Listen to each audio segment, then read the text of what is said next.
Okay, thanks for coming, guys.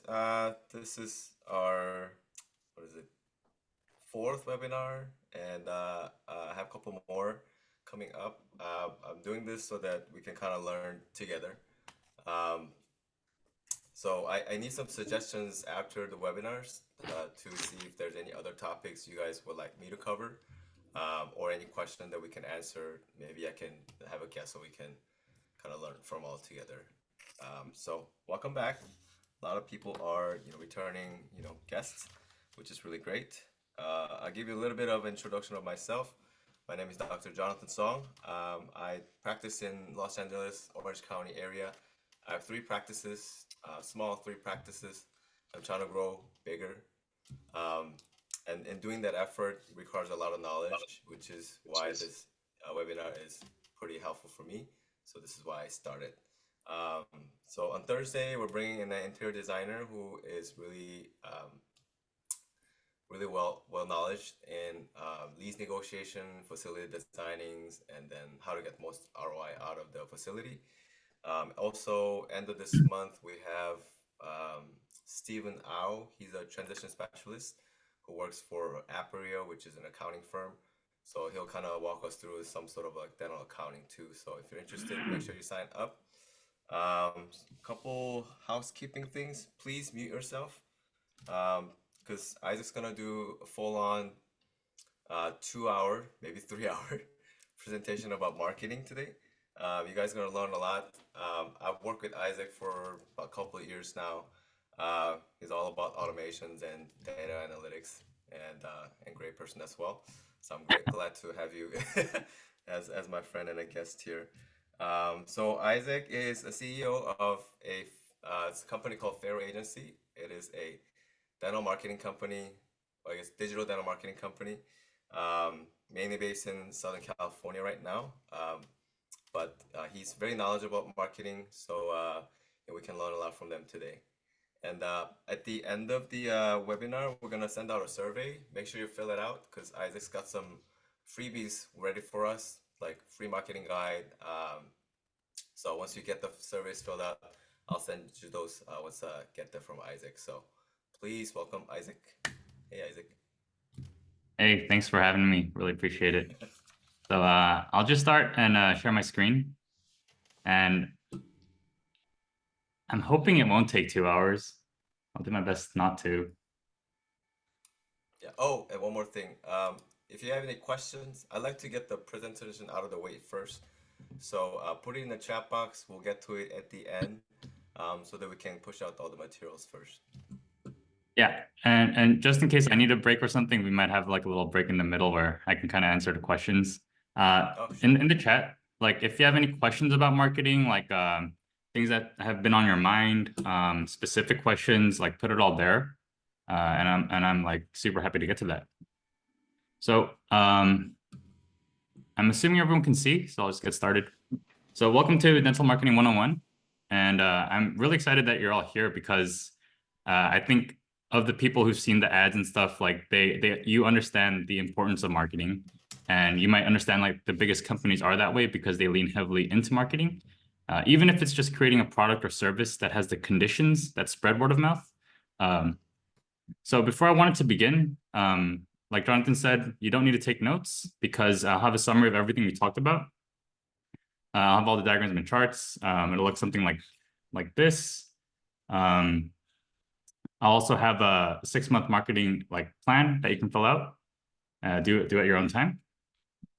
There's also a YouTube video that we can spread after. It's gonna be presented better because I'm kind of doing this on the fly, but the YouTube video is presented a bit better, and you can always refer back to that. And also there's several exercises through this presentation. I'm gonna glance over them, but I highly recommend that you go back and do it at your own time, because there's going to be a lot of knowledge in this video, but if you don't apply it, you can have all the knowledge in the world, but it won't really matter if you don't apply it. So let's get started. So my main goal today is to take you from someone who's a great dentist into someone who's not just a great dentist, but someone who also knows how to grow your practice confidently. And everything that we talk about here today is going to be to support this one change. And by the end of this, I hope that you know exactly what steps to take to get to where you want to. So here's what I believe is necessary for you to know how to make that change. We're going to learn the principles of marketing and attracting patients. We're going to learn the principles of branding so you can confidently build something that's valuable for your patients. We're going to take a deeper look into direct response marketing, so what that is and how to use it. We're going to look at the 4 heuristics for choosing an effective marketing method. We're going to give you the principles to automate those so you can create an asset that leverages your knowledge. And then we're going to go into detail on the 6 factors that drive word of mouth referrals and give you some tangible examples of things you can incorporate into your own work. And finally, we'll tie it all together and put our new knowledge into an actionable plan that you can execute on starting today. So the only request I'll have for you today is that if you find this webinar helpful and you know someone who's considering marketing, or if you're working somewhere where they're considering marketing, feel free to share the recording of it. I think it'll really help them out. So first, the principles of marketing. What is marketing? Are we marketing when we advertise our services? Are we marketing when we choose to hire someone at the front desk who provides patients a better service? So many people think marketing ends with advertising or social media or a website. But what I started to notice was that some people who have no social media, they have no website or no online presence, or they're not doing brochures or anything, they were still able to get good results when it came to new patients. Whereas other people, they had all this work put into their website, SEO, advertising, they had all the latest tactics and gimmicks, but they were ending up with poor results. So by the traditional definition, people with very good marketing, some of them were getting bad results, while people with very bad marketing were getting good results. And for a long time, I couldn't figure out why until I started to look at marketing as a system. So here's the new definition of marketing. Marketing is the sum of all processes done that influence your market in order to ultimately drive revenue. And for our purposes, it can be effectively seen as brand marketing and direct marketing. So for example, your leadership, if it'll trickle down and affect how people view your services. Your customer service, the quality of your treatments, and so on, they're going to impact how people perceive your business and therefore where they choose to visit. So the first thing you need to understand is that good marketing, in our new definition, is built into your practice's DNA. And you can have no social media, you can have no website, no online presence, but still do very well. But this is all just general knowledge, and we need to narrow the scope in order to take some action. So we can think of marketing as 2 types of marketing. On one hand, you have brand marketing, and on the other hand, you have direct marketing. And direct marketing is also known as direct response marketing. So direct marketing is measured marketing, where you're going directly to the person you're seeking to influence, and you can immediately see the results of your marketing. Brand marketing isn't measured, and it's more of a long-term game where you build trust with your market over a longer period of time and sometimes years. And one of the biggest mistakes is that many practices confuse the two. So they think they're doing direct marketing when they're actually doing brand marketing. So they get frustrated because they don't see patients right away and they quit before they see results. Or they only do direct response marketing without investing into their brand. So they never build trust and referrals over time. And eventually their cost of acquisition, it goes really high, and they've depleted their market. So the real magic is when we combine the two. It's when you can use direct marketing as a method for getting initial cash flow and spreading your message, while also building trust with your community by building a strong brand. So first, let's get into the principles of brand marketing. So the word branding gets thrown out a lot in dentistry, but in my opinion, it's the most neglected type. Very few people are putting effort or conscious effort into building their brand. So what is a brand and why is it important? Many people think that it's something that you present to the world or what you say you stand for. They say they're rebranding when they change their logo and website and modernize their office, or they say they're branding themselves to become a cosmetic dentistry practice. But your brand is not your logo. It's not what types of services you provide. It's not a fresh looking website, and it's not your company. Yet companies like Coca-Cola and Disney, they pay billions to protect and promote this abstract concept. So to put it simply, your brand is your relevant community's gut feeling about your service and practice. And another way of putting it is among the people you are concerned with, their general attitude towards who you are and what you do make up your brand. So it's not what you say you are, and it's not what you tell people that you stand for. And no matter how loudly you say it, or like no one's going to believe you, especially in today's skeptical market. So let me give you an example of a personal brand. So Donald Trump is a great example because whether you like him or not, like the community of the United States has a general gut feeling of what he stands for. And chances are, like most Americans, have some level of bias towards or against him. So if we go back to the definition of a brand, we can say that Donald Trump has induced in most Americans like very strong feelings, whether it's positive or negative, about himself, like his leadership, his policies, etc. And a brand is effective when you can elicit the most positive feelings from the most people in your relevant community about the things most important to you. And when you have a strong brand, that's when you start seeing the increased referrals, loyalty, fan base, and so on. So the question is, was Trump's brand effective, even though it created a lot of criticism, negative feelings, and hate? Well, I would argue that yes, it was, because he was able to generate very strong positive feelings from as many people as he could, for the thing that was most important to him, which was winning the presidency. Luckily, we're not in politics, so we can be effective without being offensive. But the first principle of branding that we can take from him is going to be this. So principle number 2, develop and maintain an unwavering identity. If you don't want to be a wandering generality, you must become a meaningful specific. And that means you must take a stand for something that's meaningful for your audience. If you're for everyone, you're for no one, because in a world of choices, there's always going to be a better fit for that individual somewhere else. So let's do the first part, and let's stand for something and start developing your identity. And this exercise is what I call positioning your brand. And so I recommend you go back and do this, but this is going to be like a lifetime process, and I'll kind of talk about that later. But this exercise helps you decide what you're going to stand for. So there's 2 axes here, X and Y. And there's several attributes here on the side that it's just examples for you to consider. Feel free to think of like attributes that are most important to you. Take the most important one and put it on the X-axis, and then choose the second most important one and put that on the Y-axis. Then what you're going to do is plot all the different options that people have available to them, and then like plot them through the chart. Like, for example, I might choose like high quality here and fun up here. And then I might go through like all the different options, like there might be local competitors, it might be over-the-counter solutions, or like corporate dentists, right? And map it out so that you can see where you stand as it applies to positioning and yourself in the mind of the prospects. So let's move over to the second part of the principle, which is to maintain your unwavering identity. So imagine you walk into a Rolex store and you ask them for a cheap plastic watch because you're on a budget. If Rolex didn't have a strong identity, they'd probably say something like wait a moment, we can probably make one for you and then price match our competitor. But they don't say that because they stand for luxury and quality.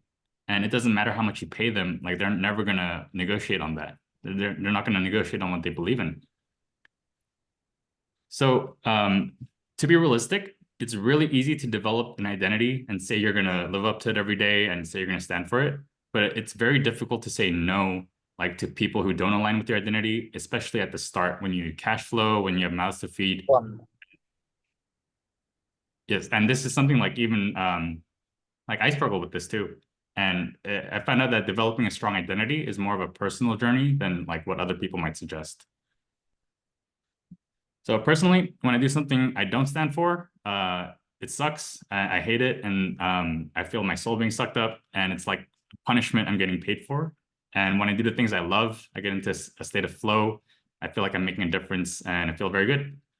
So I've noticed that as I get more cash flow and like I get more demand, then I can start doing less of what I hate and more of what I love. So I believe this is a spectrum that you like grow into through willpower. And it's easy to get lost in the woods. So refer back to that axis exercise. once in a while just to remind yourself where you're headed. So the next principle of branding is that your identity must be consistent and pervasive at every touch point. And I'll kind of explain what a touch point is. Basically, a touch point is any place where people come into contact with you and your practice. And that can be your advertising, that can be your staff, that can be your website, your services, and so on. And that's because actions are much louder than words, and people will determine their feeling about your brand, not by what you say, but by what they experience. So if you say you're one thing, but then you act a totally different way, like if you say you're for the highest quality in everything, but then someone goes to your bathroom and you're using the cheapest toilet paper, right? People will start to develop a different feeling than what you say you promise. And through repeat exposure of the same experiences, people will start to develop a feeling about your brand. So here's two examples of brands that have done it very well. So the first is it's the brand of the 3 Michelin star restaurant. Like if you walk into a 3 Michelin star restaurant, like can you imagine what their business cards look like? Like can you imagine the ambiance? Like what kind of music's playing? Like are the guests held to a certain standard? Like how clean are the bathrooms? Right? The Michelin star is a brand, and we have this innate understanding that if a restaurant has a star, then they're going to hold themselves up to a certain standard. And as a result, we're going to experience that standard. So like thousands of restaurants compete to be part of this brand because they know that people will have a very positive feeling just towards it. Spirit Airlines is also one that did a very good job. So if you didn't know, Spirit Airlines is synonymous with budget. They're the cheapest airline by far. And well, they actually had a brand gap because they were so cheap. People thought they were like buying bad planes. They were hiring cheap pilots. So there wasn't many customers. And there was this gap where people had made assumptions about like why their prices were the way they were. So their solution was to be transparent about their pricing. And they actually ran campaigns where they would tell people everything they didn't get when they were at Spirit Airlines. So for example, they would tell them like, you don't get any extra legroom, you don't get free drinks, you don't get free storage space, etc. And if you go on their website, everything that, like if you try to buy a ticket on their website, everything is an upgrade because it's constantly reminding you that this is why the prices are so cheap. And so what they did was they filled a brand gap that explained their pricing. And you could take this vice versa. If your pricing is going to be higher than average, then you'd have to explain that brand gap best done through touch points. So making your touch points align more closely with your identity and clear is one of the best investments you can make in brand marketing.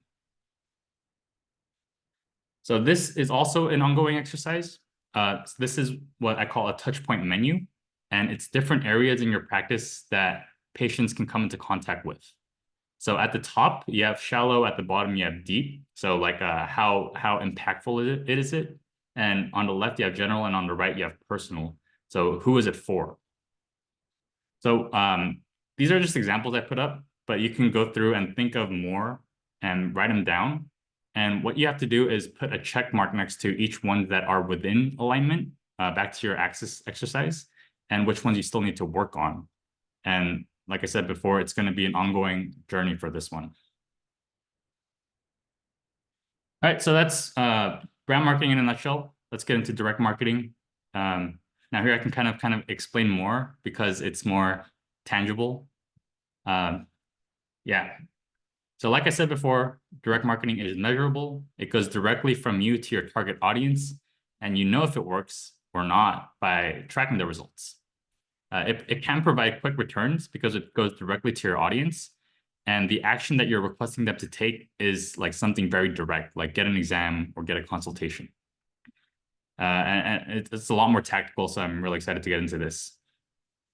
So here's some examples of common direct marketing methods. And right now in dentistry, like everyone is focused on direct marketing rather than brand marketing. So you have a really good idea of this. And I think the reason that is like direct response marketers, they know how to get in front of you very quickly. So they're very good at making you aware of their services. Whereas branding, it's not so much that case. And I don't really think that's right. But the question becomes, which direct marketing method provides the best results? And you might hear people say like, Facebook doesn't work, like we use direct mail, or direct mail doesn't work, we use Google, and like so on. And I think like traditional marketers, they're all it's all empirical stuff. There's no empirical stuff, and it's all kind of hearsay. And so what I wanted to do is kind of change that, and I boiled this down to an equation and some principles for getting the best results when it comes to direct marketing. So you can think of the equation for direct marketing as R equals A times O to the power of I, where R is your results, and that can be like the volume of new patients you're getting, or the number. A stands for attention and the quality of attention. So it's the number of people you can reach and their mind state. Because like if you call someone and they're busy, it's going to be very different than if you get their attention while they're looking for exactly what you offer. So and attention is going to be largely determined by your marketing method. O is for your offer. It's how attractively you present your services. And I'll show you the factors that influence it and how to maximize that. And O is going to be a percentage, where if you have a more attractive offer, you're going to convert at a higher percentage of the attention that you get. So if you multiply the two, A times O, that's your baseline results. And you can exponentially improve or increase your results by I, which is iterations. And that's taking the results you get, analyzing what went well, what went wrong, improving it. And the reason it's an exponent is because iterations compound. If you make a version 3 by improving version 2, then you're carrying over the improvements that you made from version 1 to version 2, and so on. So iteration here is going to be the most important, and it's the reason that you're going to find exponential growth. I think it's this way. The 3 most common mistakes in direct marketing, when it comes to direct marketing, are that people don't do enough of it, and the scale is too small, and you don't get any like statistically significant results. And the next one is that people don't stick with the methods long enough. Like they'll try out one method, they'll try this different method, they'll try out like multiple offers, and they won't know, or they won't be able to improve anything. And the next one is that like you're trying out so many different things, like you don't know which one's working and which one's not. So let's take a look at how to maximize A, O, and I. But first, the main principle of direct marketing is principle number 4. The game of increasing direct marketing results is won through volume and iteration. Do more or do better, or do more or do better, or do more and do better, and then repeat. So let's look at how we can maximize the attention your brand gets. So the first mistake people make is that they treat all attention the same. So for example, we had a client who was doing SEO, and they thought they were doing really well because they were getting in all these visitors. Like, how could that be a bad thing, right? But it turned out that all those people who were visiting their website were coming from like different states or even India. And then if you boil it all down, they got maybe 50 qualified visitors per month. So for local businesses, especially, you have to be very mindful when you deal with platforms that can waste your effort on irrelevant audiences. For example, social media. Their goal is to promote content that has the potential to go for virality. And what that means is that their platform rewards content that's for a general audience.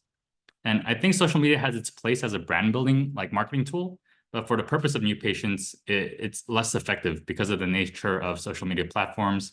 It runs counter to your goals. However, there's stuff like Nextdoor, Facebook groups, I think like Instagram communities, they're trying to make it more local. But the first thing you must understand is that the quality of attention you get matters a lot. Someone who visits your website from a mile away is much higher quality than a visitor from Pakistan, obviously. And someone who visits your website from searching like how to brush my teeth is far lower in quality than someone who searched dental exams near me on weekends and then ended up on your website. I hope that makes sense. There's also 2 types of attention. So there's interrupted attention, and then there's permission-based attention. So interrupted attention is attention you get from someone who wasn't looking for or didn't express direct interest in what you offer. So for example, if you're watching YouTube and you start seeing ads, that's interrupted attention. Or if you're on Instagram stories and you're scrolling through and you see an ad for Temu, interrupted attention. Permission-based is when the advertisement or your offer shows up once the individual expresses interest in the service. So for example, a good example is Google Ads or Google search results. Like when you pop up when someone like searches, right? Both have a place in time because the market's always in a flux. And I'll kind of explain that. So at any given point in any industry, what marketers have found is that about 3% of your prospects are going to be what's called hot. And this is like based on a lot of studies, and this is true for almost every industry out there. Like if we look at like people in the market for dental exams, it's going to be typically 3% of the people who have dental problems. If you look at people who are in the market like hot for dental implants, it's going to be like 3% of the 100% of people who have dental implants on their mind. So at any given moment, about 3% are hot. And what you have to understand is this is in a state of flux, meaning some people at the top here are getting their problems fixed, and some people are having their problems like worsen, so they're going up. And while the numbers stay around the same, the people who are in the categories, they're always changing. And so that's why it's important to stay in the game, and you can't just market once and be done with it. So at the top, the value of their attention is the highest. You might want to invest a lot of time, energy, and resources just to get in front of these people. And at the bottom here, like you could pay any amount of money to offer your services to them and get right in front of them, but they wouldn't even care. So at the top, permission marketing is easiest because they're actively searching and then they're raising their hand to say that they need help. And that's why in the past, like traditional marketers and traditional practices and traditional marketing, they would all spend their efforts on this top three. But today, people are overwhelmed with choice. Like if you do a search on Google for a dentist in your city, you get bombarded with different options, and it's sort of become a mess. And if you're familiar with the term, kind of like a red ocean. And so that's why the best companies are looking into this top 37% up here, these next two sections. And they're doing that with interruption marketing. And they're influencing decisions that by the time people enter the 3%, the companies who built a relationship earlier, they have a big advantage over everyone else. So in a nutshell, this diagram represents attention quality. So let's take a look at how you can decide the best direct marketing methods now. So when people say marketing strategy, what they really mean is where are we going to allocate our limited time, energy, resources in order to get the results that we want. And if you look at what marketers are telling you, everyone's kind of saying that the method they do is the best. So it's really confusing. And when I first started out, like for my clients, like I didn't know what was going to be effective. So just to answer this like one question, I had to look at how any good decisions are made. And like this is the same decision-making models that Warren Buffett uses to like choose where to invest, or how Jeff Bezos chooses which industry to compete in next. So it turns out there's 4 main heuristics that we need to keep in mind when making any important decision. And from this, you can deduce the best marketing methods for your unique practice. And I know we're getting super meta, but I think it's going to be very important because some people will try one method and it might not work for them. And like they won't know what to do. But with these 4 heuristics, you can always get back to the fundamentals, and it'll help guide you. So heuristic number 1, asymmetric input versus output. So you want to invest in something that has large positive asymmetry in input versus output. And if this is going over your head, I'll try to explain it as best as I can. So when you put 1 unit of input in, and input can be time, money, or energy, you want it to produce a larger positive output. And output can be whatever you define the results as. Like it could be like the number of new patients, or it could be like an abstract thing where it's a value added to your new patients or existing patients, like whatever, right? We want basically high outputs for low inputs. So here's an example of very high input and low output. So imagine to get new patients, you're spending several hours per week handing out flyers to people like yourself, like you're going door to door knocking on them. You have super high inputs of time and energy because you're walking around, like some people aren't home, you're waiting for people at the door, but you're going to have low inputs because you'll probably only get, like you won't even reach all the homes and most won't be interested. So that's an example of high input, low output. And here's an example of low input, high output. So setting up a Yelp account. It takes a few minutes. Yelp has existing like traffic source that people are visiting on there monthly. And so you spend maybe like 20 minutes to set it up, and you're going to get regular traffic to your business for life. So that's low input, very high output. Next heuristic is going to be decision half-life. So how long do the effects of your decision last? How long do you have to wait until you have to make that same decision again or put in more input?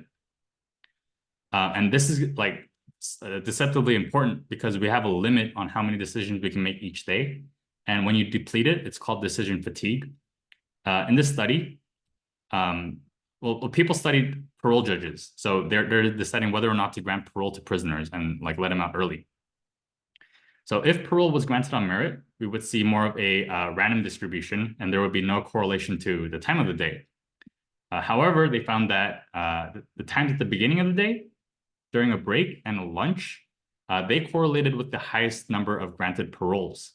And basically what this research showed is that when we reach decision fatigue, we make choices that maintain the status quo because we choose to stick with the default. And in the case of the judges, it's to deny parole. So if we choose marketing activities that require a lot of frequent decisions or like a lot of input, then we're more likely than not to not do it or to do it very poorly.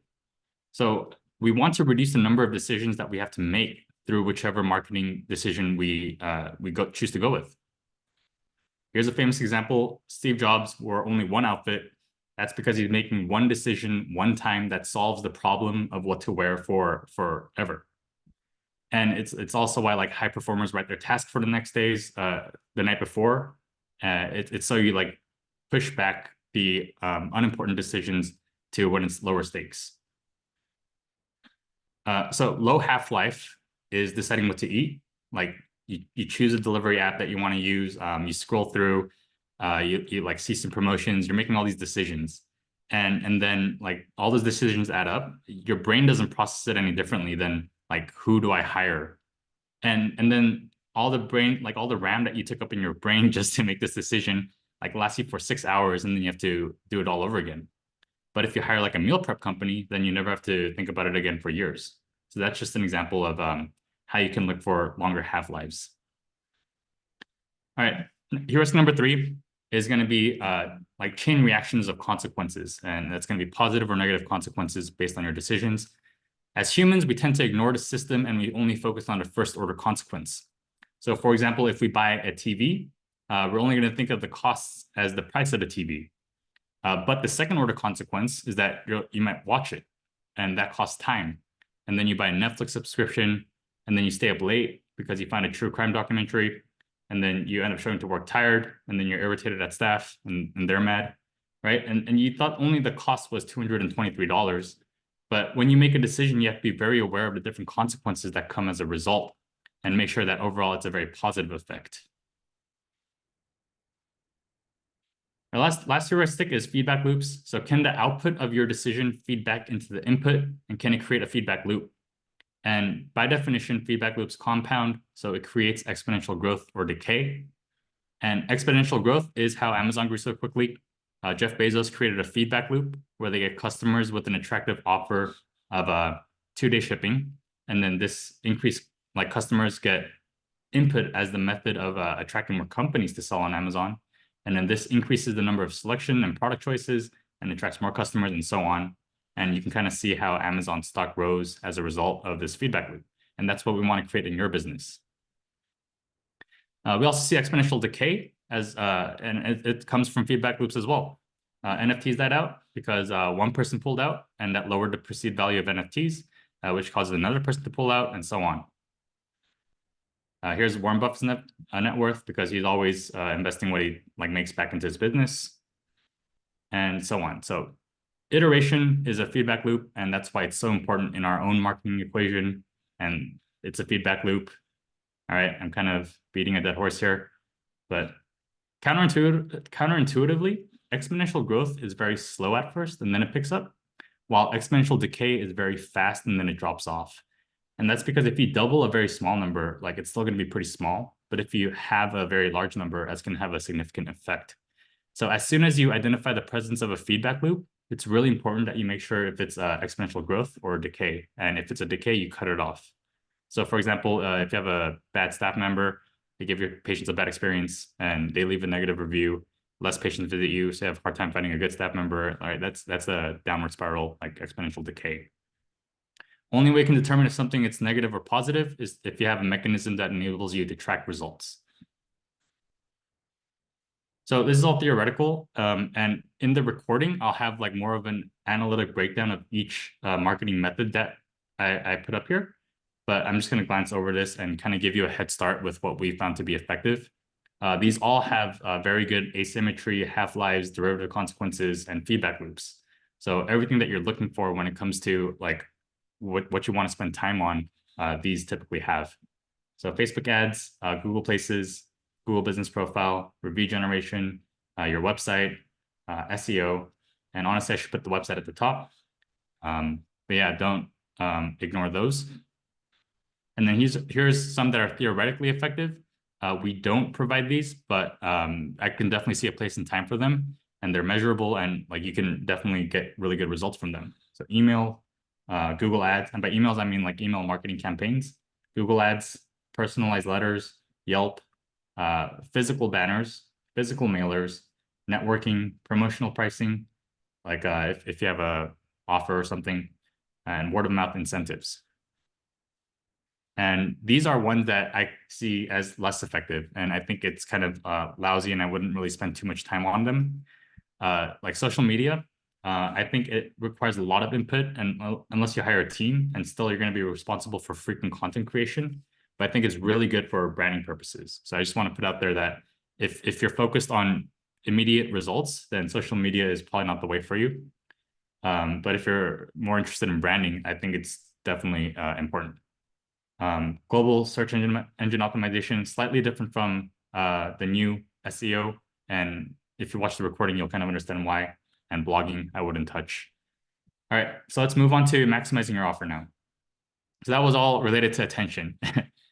And so exercise 3 is going to be determining your marketing method and the time, effort, and resources that you're willing to allocate. So pretty straightforward. Make sure you kind of choose one. So let's get into maximizing your offer. Your offer is the initial invitation that you make to the people whose attention that you got through direct marketing or whatever, right? Your offer is not a price. The price is a factor of your offer, but your offer is the entire context by which someone agrees or declines the offer. So typically your offer is going to be like to promote like a dental exam if you're in general dentistry, or sometimes more specific stuff, or like consultations. And it's all about how you package these factors into the offer. And it's all about presenting like all the factors in your service in a way that's most valuable to the patient. So not all offers are created the same. And let's say you have offer A, like you have a brochure that you're promoting dental exams, and in the context of it makes up offer A. And so for every 100 people who see your offer, like one person takes it up. And let's say you work on your offer and you create like offer B. And because of that, for every 100 people who see your offer, like 3 people take it up. So everything you do on the back end is the same. Like you're going to do the same treatment, you're going to have the same service, you're going to charge the exact same price, and it costs you the same amount to print the brochures. And all you did was work on the perceived value of the offer, and you like tripled your ROI. So if you're like reaching out to 1,000 people each month and you're getting 10 people with offer A, now you're perpetually getting 30 people per month for the exact same cost, because all you did was work on your offer. So if you think back to the 4 heuristics, like this has really big, like really little input, really massive output. And it has very long half-life because you can keep the same offer once you find one that works well, and you can keep improving it. Like you have iteration. So offer is so important, but many people don't consider it. There's going to be 4 factors that build up an offer, and we'll get into each of these. But there's going to be the strength of your benefits. So for example, if something that can cure cancer is going to be inherently more beneficial to someone than like a good smelling candle, if that person has cancer. So therefore it's more attractive, even though it might cost more. Next one's going to be the rate of success in delivering those benefits.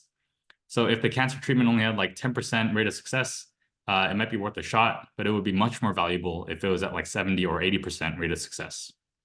It's the speed at which benefits are delivered. So many people like opt for liposuction because it's a faster way of losing weight than dieting, even though it costs more money because it's less sacrifice. And sacrifice is the fourth one. It can be anything valuable like food, money, pleasure, time, or effort. And we want to minimize that one. So most dental practices today, they pay for people's attentions, and like whether it's like brochures or like advertisements, and all they're doing is they're talking about the sacrifice, like they're talking about how much it costs, they're talking about the price, and then they're talking about the features. So right now what's happening is the person who mentions the least sacrifice, so the least price, and the person who mentions the most features, like you get a polishing x-ray, like all this stuff, like they're winning. And that's so unfortunate because it doesn't have to be that way. So here's how you can think of your offer. So people only see your offer as valuable if they can perceive the benefits, if they can perceive the success, the speed, and like perceive the minimized sacrifice. So this is the offer equation, and you want to maximize the benefits or maximize the perceived benefits, maximize the perceived success, maximize the perceived speed of delivery, and then lower the perceived sacrifice that people have to make. Let's get into each of those factors. So the more strongly you tie your services to these three core benefits, the stronger your perceived benefit is. And these features not only apply to the 3% of people who are actively searching for features, but the entire market is always on the lookout for these three benefits. The entire market's always looking out for these three benefits. So here I have a picture of a Japanese geisha because it's not status. Like there's nothing inherently valuable about white teeth. It's the status that people were after when they're getting white teeth. And I have a picture of a geisha because back then they valued white skin more than teeth. So they would actually darken their teeth in a way to whiten or make their skin look brighter. So people were driven by these three core benefits rather than any other feature. We care more about our relationships with our partners than things like sleep apnea. Like we care more about how it affects them. We care more about like waking them up and things like that. And we care more about how, for example, how liposuction might influence our dating life. And we care more about survival than the pain that comes from tooth infections. So usually people trust what other people have to say. Like when it comes to perceived rate of success, like people are going to trust what other people say more than what we have to tell them. So these are some of the factors that influence how people perceive the likelihood of receiving the benefits that you proposed in your offer. So what are other people's experiences and reviews? So do you have certifications from authorities that we trust, endorsements from others, performance satisfaction guarantees, case studies before and after? Pretty self-explanatory there. And then we want to maximize speed of benefits. But one thing you have to understand is benefits are emotional. It's the sense of status, it's the sense of relationship and the sense of survival. There sometimes or many times there is no metric to that. How soon can you give people the permission to start feeling good about themselves, right? So it's not about the amount of money we make. It's about the status we allow ourselves to feel when we reach that dream goal. Or it's not our survival at stake, but how we feel more secure when we have emergency supplies prepared. So while it's necessary to provide the actual results, the best marketers are giving people the emotional benefits as soon as possible. Like for example, in high fashion, you get an immediate sense of increased status and increased relationship potentials, even though you objectively have less wealth when you buy an expensive bag. So celebrate milestones and quick wins as soon as possible with your patients. And lastly, you want to minimize the required sacrifice or the perceived required sacrifice. Price is the most obvious thing, but it's a bit counterintuitive because when we see a high price, we value it more because we assume that other people are willing to pay more for that product or service. So instead, how can you reduce the other costs? And that can be time, energy, resource, etc. Like, can you minimize the number of visits they have to make? Can you minimize their emotional pain when their teeth are drilled? Things like that. All right, so exercise 4, pretty straightforward, is to develop your offer based on the factors that we talked about. All right, and finally, we get into iterations. And to understand how to make good iterations, we have to understand cybernetics. And it sounds like a really fancy term, but it's just a field and systems theory where you study circular systems where outputs are fed back into the system as inputs, basically a feedback loop. And this is the basis for like artificial intelligence, machine learning, and everything related to that. So it sounds really cool, but it actually comes from Plato, the Greek philosopher. So Kybernetes was this guy in the back who was responsible for steering the ship. And Plato gives one of the first examples of feedback and iteration systems. So he tells the story of a ship that wants to travel from point A to point B. And it leaves the port and it heads in the general direction of point B. But because of all the variables and like force, like of wind and ocean drift, it slowly steers off course. And the Kybernetes would observe the difference in their current position from the position they want to be in, and he would calculate the new orientation and reorient the ship. And along the way, they would shift course again, and the Kybernetes would again reorient the ship. So that's what the cybernetic process is. It's like really simple, but it's very profound because it happens everywhere in nature. So the cybernetic process is set course, you row out a bit, you observe the difference in position, and then you set course again, row out again. Here's how evolution works. You have reproduction, it creates a mutation, you have natural selection, and then from natural selection, you have more reproduction, and etc. Ray Dalio, if you're familiar with his stuff, he wrote a book called Principles, where he would set his goal, make a failure, learn principle, set a new goal, and that made him billions. An R iterative process, which is the same as like artificial intelligence or machine learning, is going to be hypothesis. We test it, we make an observation, and we make a new hypothesis based on the observation. So the two big mistakes that people are making is that they don't know what they're observing. So they see some effects of their marketing, but they don't know if it's good or bad, and they don't know how to adjust from there. So that's the first mistake. And the second mistake is that they get the observations and they don't iterate their process. So they're either stuck with the same results or they continue with whatever old results they had, and then they just think it doesn't work because they're not doing this iterative process down here. So principle 5, marketing like life is a series of improvements. You have to be iterating. So let's, how do you know if you're headed in the right direction or not? So how do you know where you stand and how do you know which way to turn? Well, you need a map. And if you have a map, you can see whether you're on track or not, and then make the necessary adjustments. And in marketing, your map is going to be your KPIs or key performance indicators. And people are going to you could like buy KPIs out there, but I found that it's not a good example because like I could give you KPIs too, but then like I don't know your patient base, I don't know what values that you're striving for, I don't know what cultures are around you, and I don't know what your brand wants to be. So it's kind of ridiculous to use someone else's KPI, and I would kind of avoid that. So what I found is that it's better to take a baseline of the KPIs you currently have and then like make yourself the competition and we'll just work on improving those. So here's how you can develop your own marketing KPIs. So first, determine your marketing method, which we would have done back in exercise 3 or 4. Determine your patient journey. Each marketing method is going to have a different patient journey and it's going to have different KPIs. So what are the patient journey is basically what are the touch points and actions that they go through until they take up your offer, and I'll kind of break that down later. Determine each drop-off point.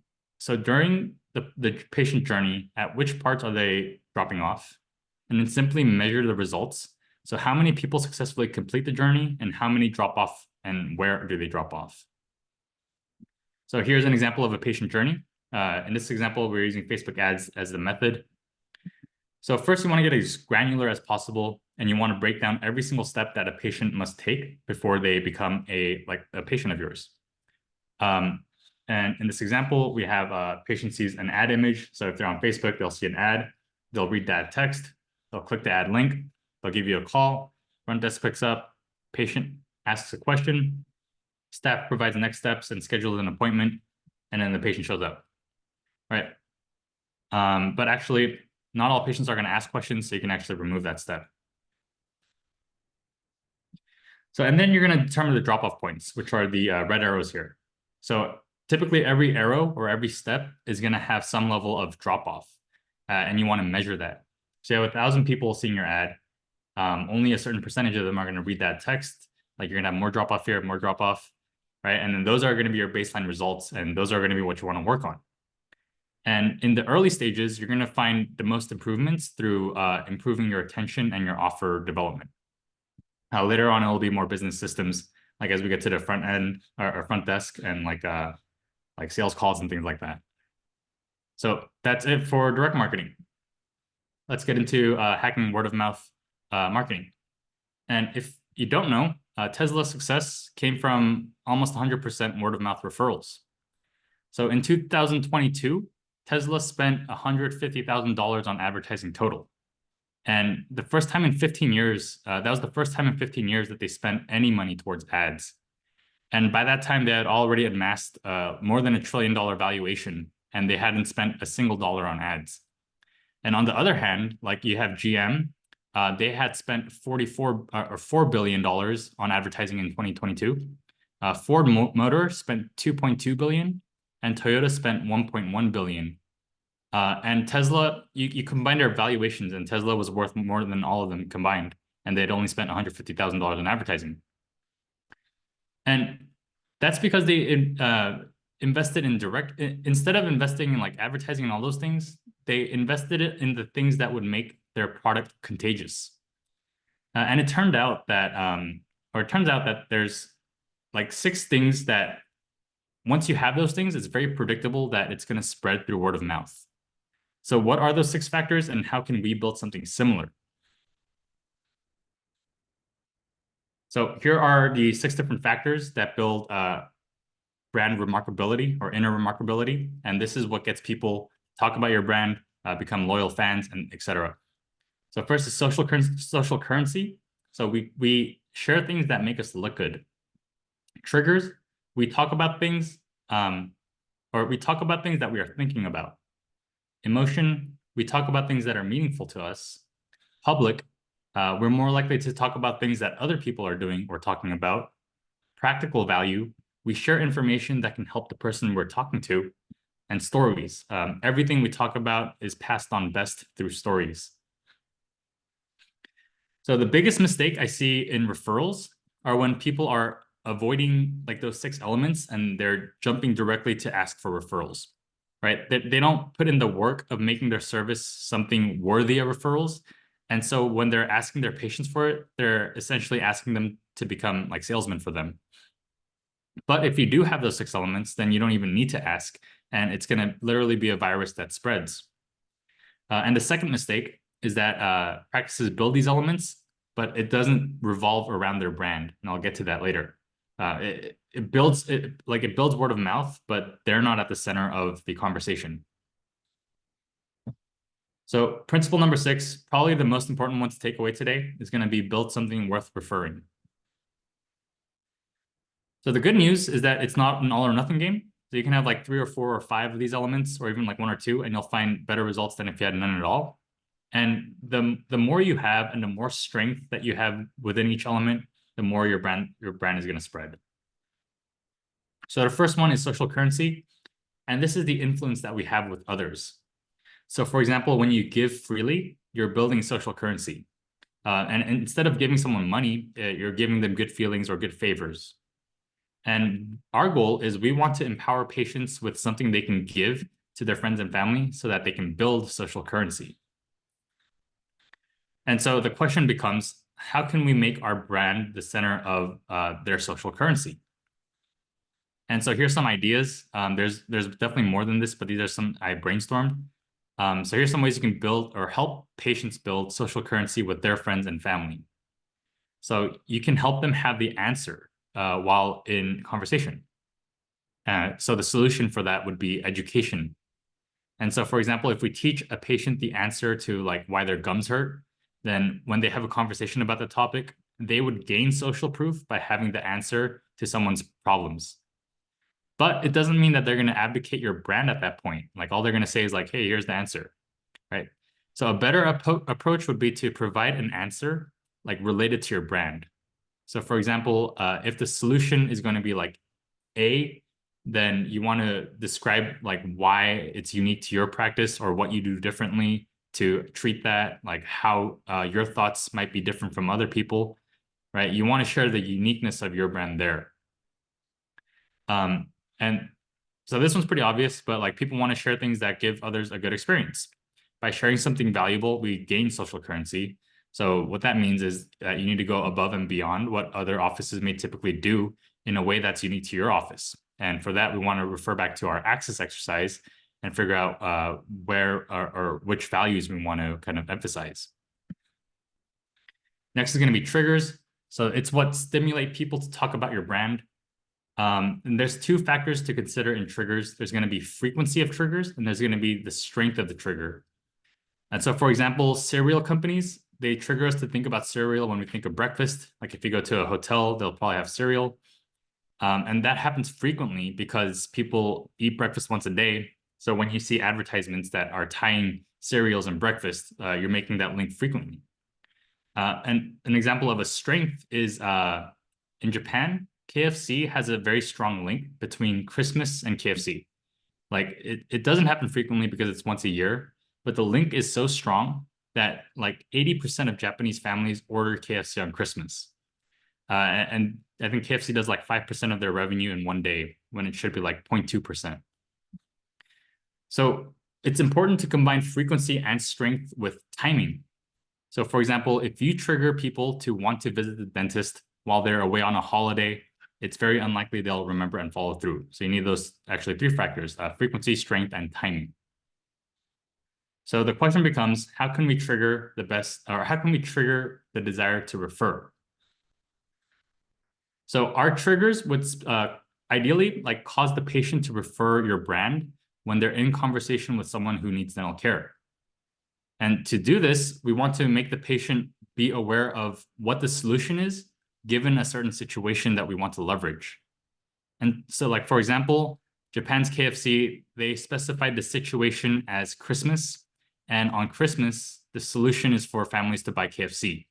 And then they embedded that with lots of advertisements showing other families celebrating Christmas in that way.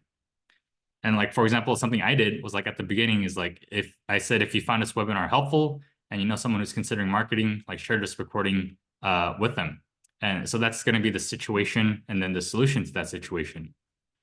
So many practices do a very good job of making patients aware of referral incentives, but they don't consider the triggers. Like they don't make patients aware of when it's a good time to have that discussion and refer. So in our case, we can make the situation as conversations between your patient and someone else when like they discuss teeth pain or whiter teeth or whatever it is related to your goals. Then you want to provide a solution to that situation. And that could be to like ask or say that there's a free exam or consultation, right? What's the solution to that situation? Then you're going to want to embed that situation solution combo through brochures, letters, or whatever, like advertisements, or even like what your staff says. Next is emotions. So emotions compel us to action. Positive emotions get us in a state where we take actions and get things done. And that could be like visiting the dentist or facing something that you've been avoiding for a long time. But like on the contrary, like negative emotions can also compel you to action. So we address what's urgent or what can't be avoided any longer. So both positive and negative can also negate action. So if you have too much positive emotions, like if you feel very relaxed or you eat a lot of good food, then you might not want to do anything. Or if you have too much negative emotion, you might just be paralyzed and overwhelmed. So we want to elicit emotions that drive action, and we care less about if it's positive or negative emotions. And we want to help our patients like elicit those action-taking emotions in their friends and family. So question becomes, how can we help our patients elicit those action-taking emotions in their friends and family? Well, it turns out there's this Stanford researcher, his name is BJ Fogg, and he researches why human beings make, or what compels humans to take action. And he noticed that people only take action when certain criteria are met. So here on the left is motivation. If your motivation is high, and on the right here is ability, so perceived ability. So is something hard to do or easy to do? If you have very high motivation, you're willing to do something that is hard to do. You see, like if you cross this action line threshold, that means the prompt succeeds and the person is going to take the action the prompt asked them to take. If the person has very low motivation to do something, like even if it's medium difficulty, like the prompt is going to fail a lot of times unless it becomes very easy to do. So I hope that makes sense. But what you have to understand is that you can't directly influence the motivation like someone has. You can't you can't change the motivation of a person your patient's talking to. So the only thing you can control is how people perceive the ease of taking action.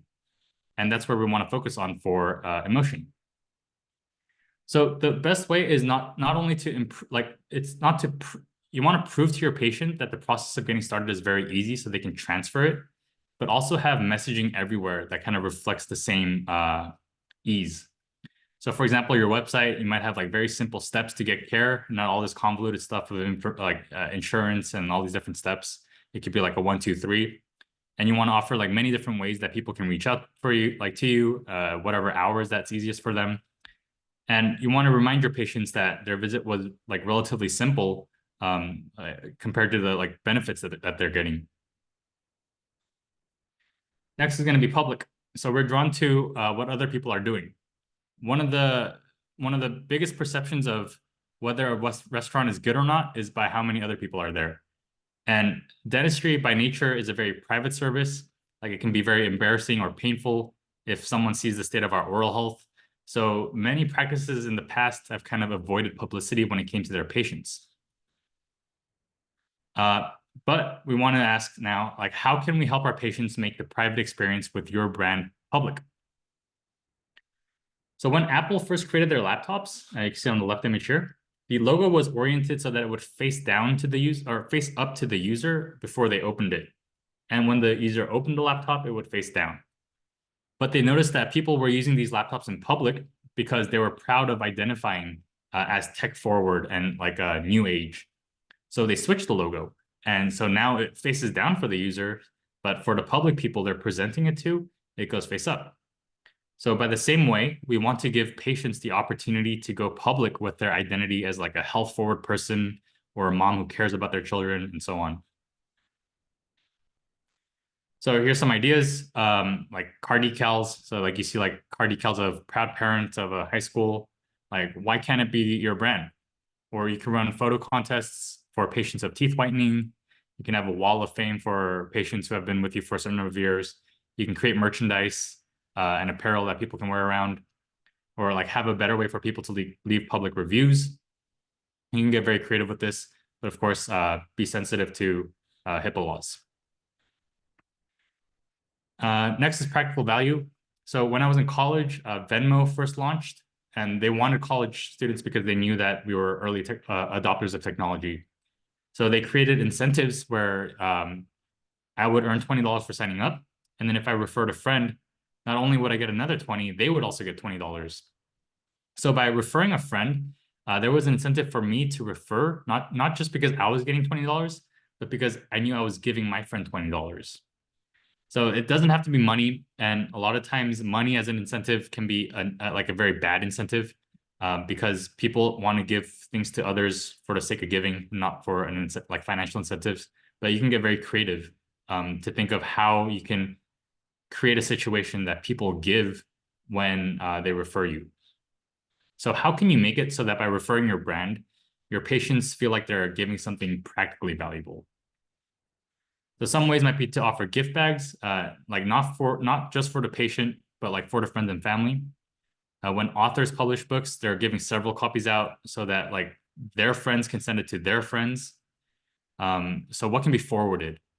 And you can have gift cards for free whitening kits or water picks like people get, but you want to avoid things that like you want them to want. A lot of like if you're walking down a mall and you get a brochure from someone flyering, they're brainwashed to think that you want it, like from their sales training or whatever, but in reality you don't. So we want to make sure we're not making that same mistake, and we want to give something that is desirable and not just something that we're pressing onto them. Last, we transmit information in stories. So they're very effective at capturing emotion and information, and they're capable of changing beliefs, attitudes, and behaviors.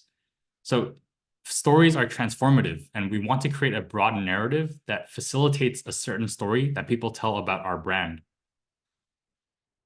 Question is, how can you create a broader narrative about your around your brand? I think I missed the word creative there.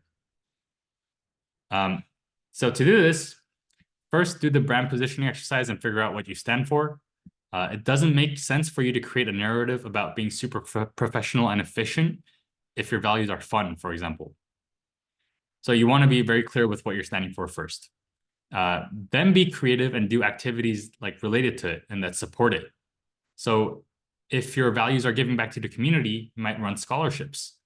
If your values are fun and like family friendly, then you might hire a clown or a magician.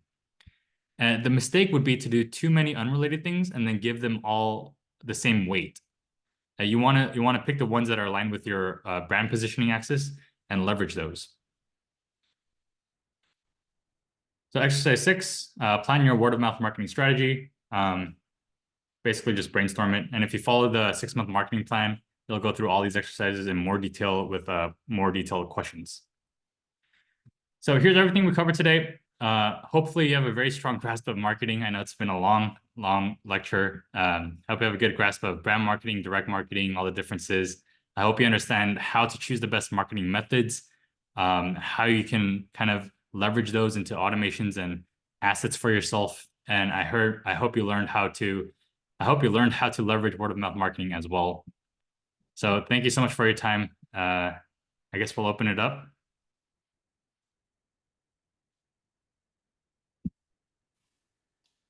All right, thank you so much, Isaac. It was a lot more condensed than I thought. A lot of info. Thank you so much Yeah. for all that. I think we're all pretty much novice in this area, so we need an expert like you. Let's see. I'm Anybody? Any surprised I did questions? it under 2 hours. Yeah. I think we have to rewatch this a few times to really understand what you just went over. Yeah, Yeah, it's it's a like lot of sorry. yeah, it's just like right to the point. A lot of impactful concepts there. Yeah, Thank yeah. you. I have some questions that I got from when people signed up here. Let's see. One person asked, practice names, branding ideas, how to budget marketing expenses. Sorry, one more time. Practice names, branding ideas, and how to budget marketing expenses. Maybe talk about how to how much let's say your normal clients, if they start with your service, how much do you recommend, because it's going to be a combination of direct marketing and all the things that you talked about, where would you start and how much should we kind of budget ourselves to Yeah, kind of that's a good question. So there's like two things you have to consider when you think of budget. Is it going to make a significant enough of impact so that the data you get is relevant enough to make like improvements to your marketing? Like for example, if you're spending like $50 a month on like advertising or something, you're really not going to get enough feedback to know if it's actually working or not, and you're kind of just burning it. Versus if you have a statistically significant enough amount that you're spending, you're getting an accurate picture of the market, and you're able to adjust from there. So I like to recommend like paid advertising is very advanced, and I don't recommend starting with it. In fact, I recommend starting with organic methods. and that's going to be like if you go back like SEO, the costs are more time and energy rather than money. Whereas if in paid, the cost is money and you leverage the machine's time and energy. So it's kind of flipped there. But yeah, I recommend starting with organic. Figure out what works first. So what is the offer that works best within your organic methods? What is the method of attention that worked best in your organic methods? And then that's the basis for scaling. And when it comes to scale, if you have a positive ROI, there really doesn't have to be a limit to the amount you spend. Yeah, marketing could cost a lot, and sometimes I think a lot of time if you don't track and capture those data after you know spent that money on the marketing, it kind of becomes a waste, and you're kind of doing the same thing without tracking like you know the marketing method that's not really working out. Yeah, So that's definitely the biggest mistake people make when it comes to paid stuff is they spend their money and they don't know the results of it, and so they can't make any improvements to it. Yeah. yeah, another challenge I have at the practice is like because I ask patients like how'd you hear about us, but usually they already have like multiple touch points, right? So sometimes it's Yeah. like they've seen the ads in the Google or social media, and their friend also like mentioned about us, and then they saw our signage at the door, and all these things kind of combine. So I think in general it's kind of hard to keep track. Um, Yeah. When it comes to paid marketing and some non-paid marketing, like there's things you could do to kind of get a better feel for the effectiveness, and it could be things like Facebook like measuring. And I'm not speaking only on Facebook because like I want you guys to do Facebook. I don't think it's for everyone. But just as an example, like there's ways to like see who clicked on what. If it's even on your website, it's to you can measure like where they came from before they fill out the form. Like things like that to kind of get a better sense. I see. All right. We have some questions in the chat. Yeah. How about we go with Serena Moon? How or where I should start to create own branding? How Can you would you say that one more brand the time? practice? How would you brand the practice? Like I understand social media, like personal branding. Yeah. It's like what you stand for, like practice. I feel like I don't know if there's a lot of creative ways to brand your practice, or maybe I'm not Well, understanding branding well. yeah. So branding comes down to like what is the emotion, like what do you want people to expect from you? Like what's the promise that you make with people that you are like willing to uphold? And the example I gave was like one of them was like airlines. So if you have different airlines, like think of the brand you have when it comes to like Southwest, or the brand like the feeling you have when it comes to JetBlue or like Spirit. Like you have different ideas of what each stand for. And in a local business, it's much harder because like you're not dealing with like you're dealing with smaller like advertisement budgets. You're not always in people's face. You can't like always say these things. But that's why it's the importance of touch points, and why I think like really optimizing your touch points is so important to impacting how people perceive your brand before they even experience you. Um, like if I look around for a dentist, I'm exposed to maybe dozens of touch points from each practice before I commit to one. Right. So we want to optimize those. And that's the concept of branding that I'm talking about. So like it could be like the reviews, what people talk about the practice, Yeah. and then like the images, right? And then Yeah. how they're perceived. Yeah. I really glanced over it, but the touch point menu, I'd recommend like looking through all of those. And it kind of it's pretty comprehensive. And then think of where else people could like find touch points when it comes to your unique practice, put it in the chart and then like cross it off if you're in alignment. Ah, cool. Does that answer your question, Serena? Okay, cool. Awesome. Move over to Daniel's question. As an associate dentist planning to open his own practice, how do I build a website and what should I include in this website? And when should I start making the website in the startup process? I guess how long will it take to create a website? if you want Yeah, to that, time that it with really the selling depends. process. Yeah. I mean, a website, really the purpose of a website is to is to communicate your offer and everything that relates to your offer. So like the testimonials, um, like images, like the specifics of the services, features, stuff like that. So it's to display the offer and then to provide the next steps, right? So that could be a form, that could be a button to call. That's really the purpose of a website.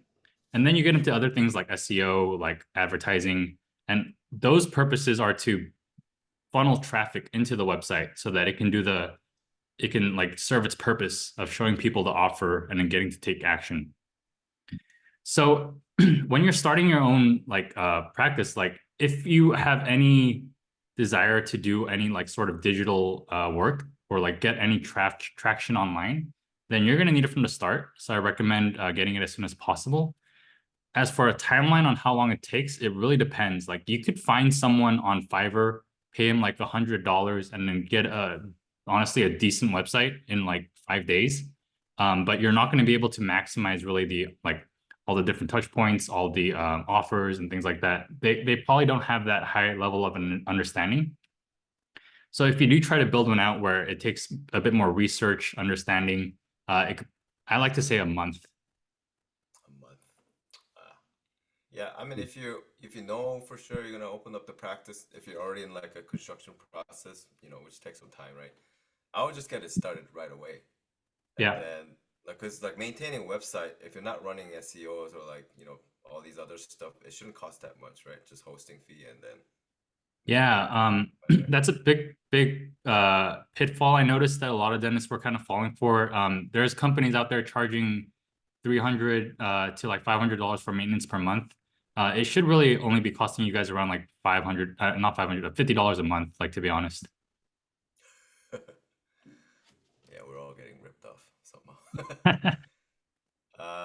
Yeah, get your website set up, and sometimes you should like you need to get on the domains. If somebody else already has a domain, like you Yeah, that's can't big. yeah, because my practice name is Samurai Dentistry, but I guess somebody else had it, so I can't have it. So that's why my domain is Samurai Dentist, Yeah. and sometimes it gets kind of confusing. I wish I could buy the domain, but that's another practice. Yeah, I think for Hacienda, one of the first things we did was like buy out all the related domains. Yeah, You can all so make redirect sure to you have it. Hacienda. Yeah. Yeah. Yeah, it's a cool strategy, but small tactic. In the bigger scheme of things, like really marketing comes down to finding people's problems and then solving that problem, right? All the other stuff is just smaller like scope. Yeah, Yeah. and especially if you already know your opening date, I would just start right now and then just start like making appointments a month or two ahead. I think that's what a lot of like startup project management companies do to help you out. So when you open up the door, you already have like 60 to 100 patients there waiting. That's Now you so just have interesting. like, yeah, now you don't have as much cash flow problem. I mean, it works a lot well in like non-Southern California areas. Yeah. Um, but I think that's way for them to get way more patients like right at the door. I Wow. don't know if it's actually like the best strategy because thinking that like startup doesn't have a lot of systems to like admit the patients, like they haven't really worked with the patient yet Yeah. before, right? The So it's 100 operations patient, yeah, 100 aren't there. patient might just kind of stall them.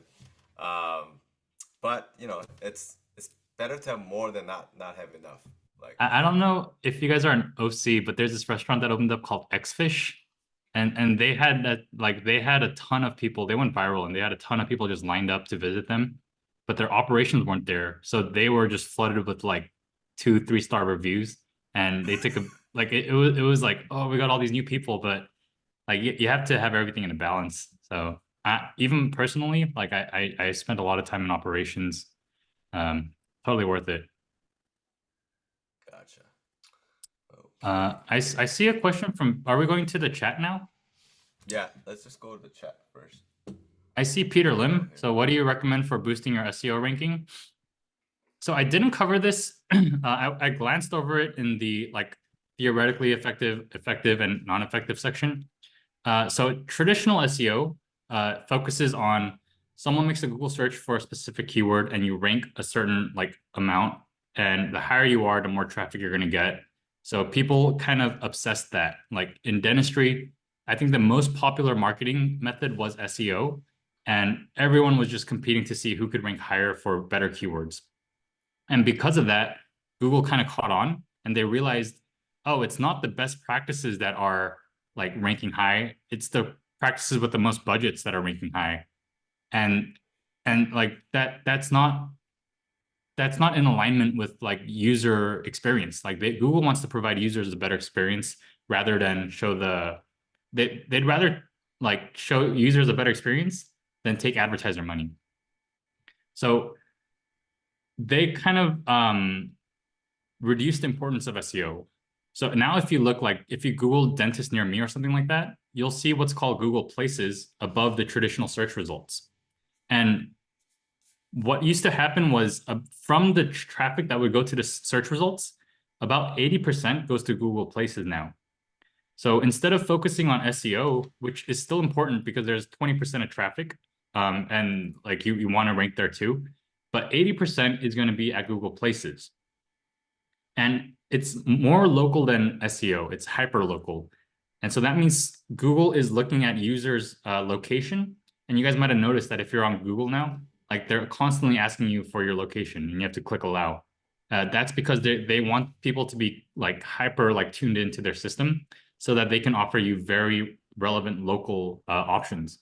Now, if you search for something that's not local, like e-commerce store like Amazon or something, like the results, they're not going to show you Google Places, but triggers like the word dentist, like restaurant, they're going to be like local stuff. So I actually recommend you don't focus too much on SEO anymore. You should focus on Google Places. And the way to do that is to first get your Google business profile. You want to optimize it. You want to have your name. You want to have keywords in there. You want to talk about insurances. You want to have like local landmarks in the description. And then you want to spend time like putting up good images. You want to get reviews there. You want to do consistent posting. And and then Google is going to reward that because now you're going to start building trust that you're like a good user. I hope that makes sense. Yeah. Yeah, it seems like a lot of work now keeping up with Google too, right? Yeah, Posting and then reviews. I don't think they're taking down reviews yet, but I've got a couple reviews taken down. Well, maybe one or two out of a few hundred that I have, but yeah, it's yeah, it's a lot of work. yeah. It's a lot to manage. Heejin Cheng, if it is possible, could you explain practical ways to do to increase new patients except viral marketing, such as Facebook targeting ad for ortho or whitening or implant, Instagram, Google reviews? Which platform is most effective? What I mean is many users, high chance to reach them. Yeah, that goes back to where like again, like avoid viral marketing, because if we want to get results quick and effectively at the lowest cost possible, then we want to go with direct marketing, which is the opposite of like general viral marketing. So when it comes to which platform you're going to choose, it comes down to the 4 heuristics and also like reference back, like maybe check out the recording of the different services that I talked about and what we found to be effective. Facebook advertisement is a very good one if you're like based on your like ortho, whitening, and implant. And the reason is like a lot of cosmetic stuff, people aren't actively searching for it. Or they are, but like you can also trigger a lot of, it's not as urgent as something like an emergency or pain driven thing. So it's not as sought out immediately. There's no immediacy. So with a lot of like Facebook and interrupted attention, you can kind of trigger that. Gotcha. Q, Daniel, as an associate dentist planning to open his own practice. We just covered that, I think. Yeah, we covered that already. Yeah. Is there an algorithm to be seen on the first Google page if patients type dentist near me? And do you provide those services to make a practice Googled on the first page? Yeah, so there is. I can get into the algorithm, but it's like very complicated. Like it starts with like what you title your page, your domain name, how many characters are on it. There's a lot of free resources out there on like how to do it. And do I provide those services? I don't, because a lot of companies, they charge like $1,500 a month just to do that. But then I noticed when I built client websites, like I would just charge a one-time fee and then they would beat everyone. So I don't really offer those SEO services.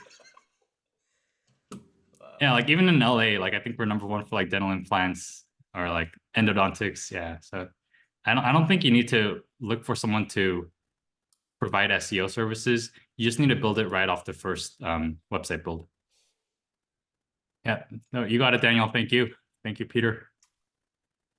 Right. Do you recommend the way of advertisement via SNS or YouTube or TikTok will be mandatory for nowadays? Yeah, What do you think about that? SNS, YouTube, TikTok, again, those are going to be less direct. They're those algorithms. Like think of what makes Instagram competitive. They're competitive when they provide their users like they want their users to spend more time on their platform so that advertisers on Instagram can like display their products as much as possible so that Instagram gets paid more. So what they're rewarding is content that is addictive, like entertaining, and those sorts of things, because that's what's going to hook people more. So can you make those things and still be effective? Like you're going to have to be an entertainer more than a marketer or a doctor in order to find success in those platforms. When it comes to YouTube, you can kind of lean more into education now. Instagram still you can do education, but a little less so because it's more short form, especially TikTok. It's possible to do education, but you're also going to have to do it in a very entertaining way. So the question is, do you want to spend all that time becoming a master entertainer when you can kind of just do less work in the direct response stuff and get results quicker? So that's kind of why I don't promote like SNS or social media like YouTube or Instagram as much for direct marketing purposes. But if you want to build the brand and you want to be like you want to build something bigger, I recommend starting. I recommend spending some time to doing it, but also spend probably a good amount of time doing direct response marketing as well for the new patients, while also building your brand through social media, Instagram, and YouTube. Yeah, I think especially for like cosmetic cases, like I don't want to put like surgeries. I don't think patients gonna look for like surgeries. It's just gonna look gross, Yeah, right? But cosmetic yeah, stuff, I think there's like a good place for it. Even AACD, they always talk about like having your own portfolio of like smile designs and stuff. I think that could be really like patient acquisition related. But I feel like rest of the things like I don't know if they can get a direct result just because you're doing it, yeah, unless you're like somebody who's really famous, right? That I think yeah, that takes time though. yeah. I think so too. Peter Lim asks, "How can I ask how your marketing company differs with other marketing companies in marketing methods?" Um, the way I see like the difference in marketing companies is going to be like it's like going to the gym. It's like what routines are you doing, and also how consistent are you at doing it, and that's what really makes the difference when it comes to all like agencies. Like what are they doing different, and also like how well are they performing what they say they're going to do. I think we're still young, so we're still like working on like our operations and all that. But when it comes to like our methods and stuff, I really try to keep up with the latest stuff. And like I try to my approach is more systematic than most other companies. Like you might see companies who like just do like Facebook ads and then they'll like, okay, we're only going to do Facebook ads, and then you have to kind of like look for an SEO person, like they'll only do SEO person. But I try to find a way to integrate everything so that everything's balanced and kind of you have the whole ecosystem kind of working for you. If you June asks if you are acquiring an office and the name of the office is a seller doctor's name, what would be a good alternative after the acquisition? What would you recommend? Yeah, so when it comes to like the naming, yeah, that's a good question that not many people have a good answer for. I don't really either. Seth Godin, who's a very like well reputable marketer, Oh no, not Seth Godin. Mike McAllowicz. He wrote Clockwork. He recommends like choosing a name that's familiar.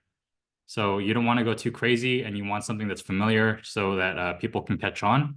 And then as you kind of grow your patient base and get an understanding of who is attracted to you, then you can change it again. And I think the book he talked about was in Pumpkin Plan. I recommend that too. Personally, I just kind of go with a name that sounds cool. It might be different for Like you. You like might want to use your own name. Pharoagency, like Yeah. Pharoagency. Yeah, like So Matt. like a lot of the older docs that are retiring, I think like back in the days, they weren't. I think it was kind of frowned upon to advertise dental offices, so they weren't Uh, allowed to do it. So a lot of time they went with their name. So a lot of the retiring doctors now, if I see them, like it's just their name, right? yeah. So one thing I did, um, I think it's like more like a transition wise. Like I don't want to put any like such a foreign name out there where which doesn't include the older doc's name. If you do that, I feel like you lose kind of like continuity of the practice itself because you're Mm. acquiring, but then you're continuing the legacy, right? So I put so for me, I put the practice name there, and then we actually put the previous owner's name and our names too, so that when patients come in, like, oh, he's still here, but then we're kind of just transitioning to a newer practice. Uh, that's so interesting. I never thought of the older generation and their views too. That's really interesting. Yeah, and like the other practice, I named it based on the some small cities, like my San Marino practice. They didn't have any branded like dental office, so everybody was their name. So I just took their name, like the city name. So that's why it's San Marino Dentistry because nobody's taking it, right? So look for those two. That's so funny. Yeah, Yeah, I but think yeah, what sometimes, I did. yeah, yeah, Uh, sometimes there's too many of those too. So like, just be aware. You gotta just kind of do your research and kind of like look through it. What were you saying? yeah, I think yeah, Dr. Song or Jonathan brings up a really good point. Is like I forget what city, but if you Google like the city name and like dentist, there's like five or six like different ones. And also there's like especially if it's like at the corporate level, like you probably don't want to name yourself like Western Dental. Like it's gonna cause a lot of confusion. I I think it comes back to like going back to the brand access thing exercise, and then like take a look at the market, see what other options people have, and kind of how you stand among it, and then that might give you a good idea of what to kind of avoid there. Yeah.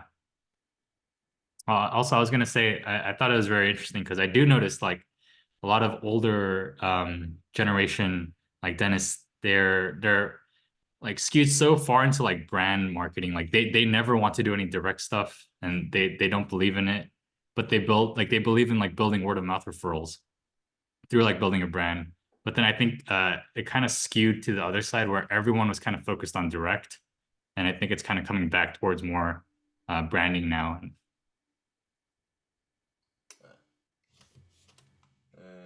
Right. Any other questions, guys? I'm kind of ran out of page questions here. Thanks, Justin.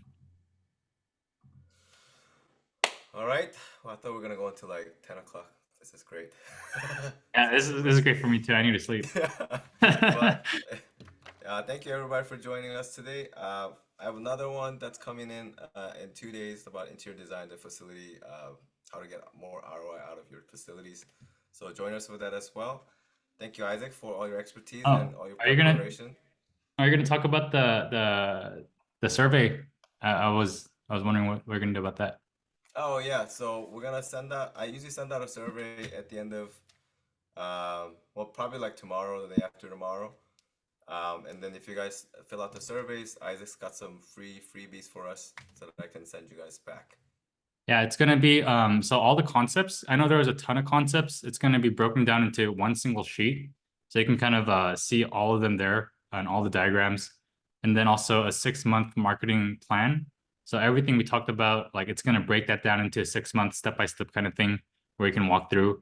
I really recommend it because there's a ton of knowledge here, but you have to apply the knowledge. And also the YouTube video that should be sent out with the stuff. Um, our lecture here today was 1 hour, but the YouTube video was 2 hours. So it goes into much more detail. So I really recommend seeing that too as well. All right, and I'll send you guys the video link for today as well. Um, yeah, if you guys have any questions, I'd like to end it today.